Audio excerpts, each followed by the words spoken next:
This is my take on sawing, a vital skill to master for dovetails. And it's best to get dovetails off the saw rather than fuck about trying to figure out what's wrong or what you've done, how to fix it with a sharp chisel. What you are looking at, believe it or not, is my first attempt. How I got to this point was like this. I had to understand my weapon first and all the differences between the saws. I did it the hard way. I just bought saws, trying them out, sending them back. Every saw was so different, but I learned what I liked, and I had my checklist in my head of what worked for me.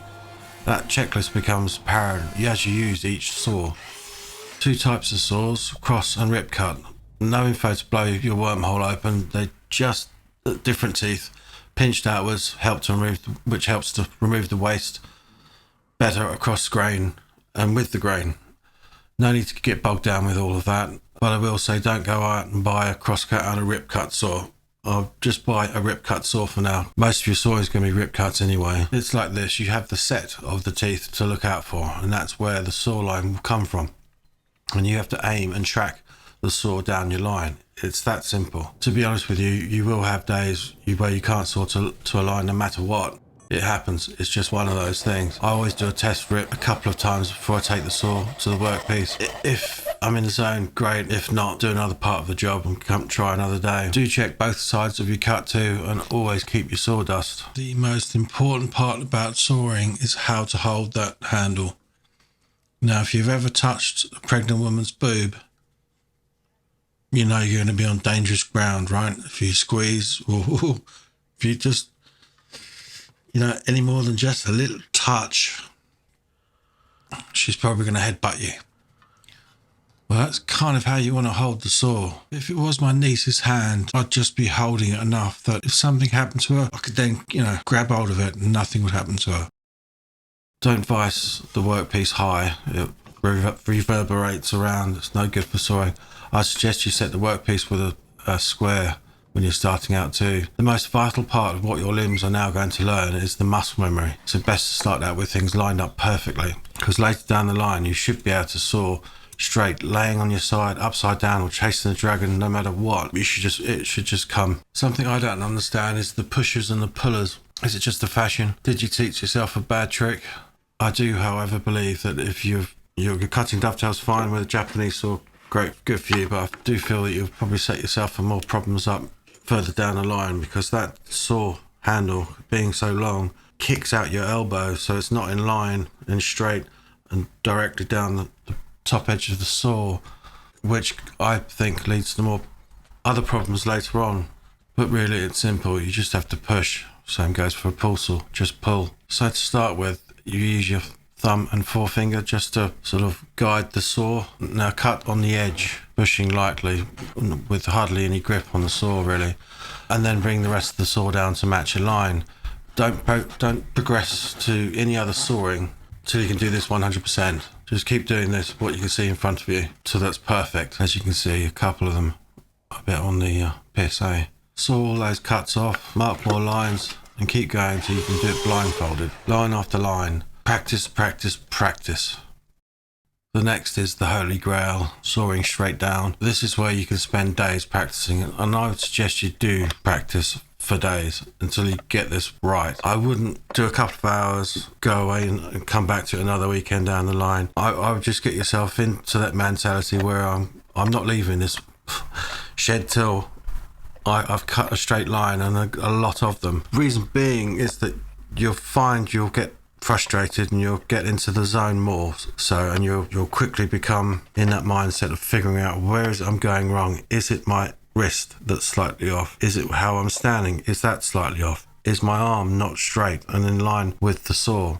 As you can see here, my arm and saw are pretty much one item. I'm not gripping the hell out of that saw. You can see the line of that saw is going straight up to my elbow, almost perfectly straight. I can't manage that with a Japanese saw because of the length of the handle. It kicks out my elbow, so I never get on with it. I don't understand how anyone else gets on with it. Now you will find, see, if I move my body about, I'm changing my elbow which just changes everything. And you'll find like it just naturally come to you and you'll figure it out. And the next time, even 6 months later, I haven't cut a dovetail, I don't think, in the last 2 years.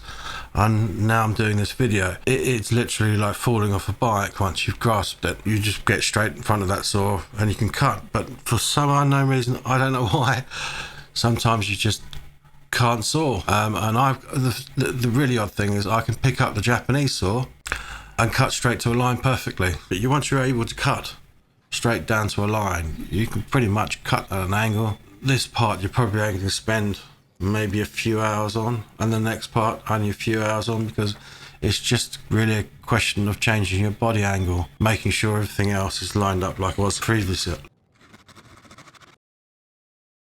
Cutting dovetails is not a quick job. I've watched people on YouTube cut them in seconds and they look like train wreck. And if you've noticed it, I mean, I think there's a German guy, or I don't know, he's got that kind of accent anyway, and he uses massive with a bow saw and just cut them in seconds. But the camera never showed you a close-up of those dovetails, so I'm going to show you they were like a ripped-out fireplace. Just a quick thank you to my super fans: Joe, Justin Walsh, Mark Dana, Derek Hansen, Paul Hodgson, Peter Davidoff and Jimmy Frick. Thank you. Thank you. You might find cutting a relief out with a chisel helps your sawing. You might find this helps too, where you can see the reflection in the plate of that saw. If you angle the saw left and right, you can see the reflection changes. But I find that's too much to think about, really. Just concentrate on keeping your elbow, your wrist, your saw in a direct line, and the rest of it should fall into place. This is another technique I've seen. I actually quite like it. For my eyes aren't brilliant. You can see why I'm always using this little clip-on lamp, because I can't see my line, especially if it's a knife line. I can barely see it, so that helps a great deal. And like I said, you don't need to buy a crosscut saw to do this part of dovetails.